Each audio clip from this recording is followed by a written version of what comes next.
morning. I am Peter Ogalo, and I'm a member of University Sustainable Development Consultant Limited, and we want to empower you and create awareness on goal number 1, which is ending poverty in all its forms everywhere. What is poverty? Poverty is about not having enough money to meet basic needs, including food, clothing, and shelter. Target number 1 of goal number 1. By 2030, eradication of extreme poverty for all people everywhere.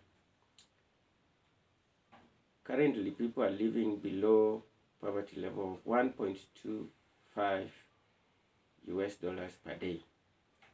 Target number 2, reduce at least by half the proportion of men, women, and children of all ages living in poverty in all its dimensions. Target number 3, by 2030, achieve sustainable coverage for the poor and the vulnerable. And target number 4, by 2030, ensure that all men and women, in particular the poor and the vulnerable, have equal rights to economic resources. And target number 5, build resilience of the poor and those in vulnerable situations and reduce their exposure and vulnerability to economic, social, and environmental disasters. This can only be achieved by mobilizing of resources through organizations, institutions, companies, and individuals. It can also be achieved by creation of sound policy frameworks within the organizations, nationally, regionally, and even internationally. Before I conclude, I want to compare the achievement of SDG number 1 in Kenya and Finland.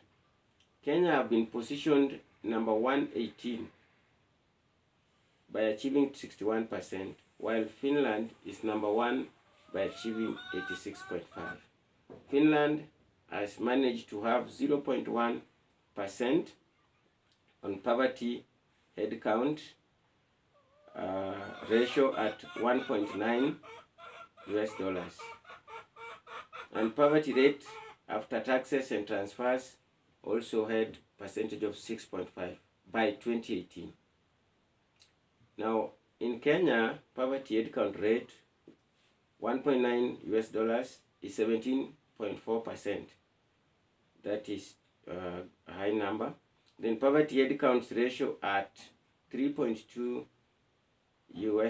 per day is 43.8%.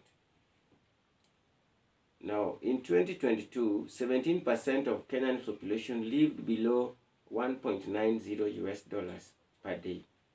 This meant that over 8.9 million Kenyans were in extreme poverty, most of whom were in rural areas. Thank you.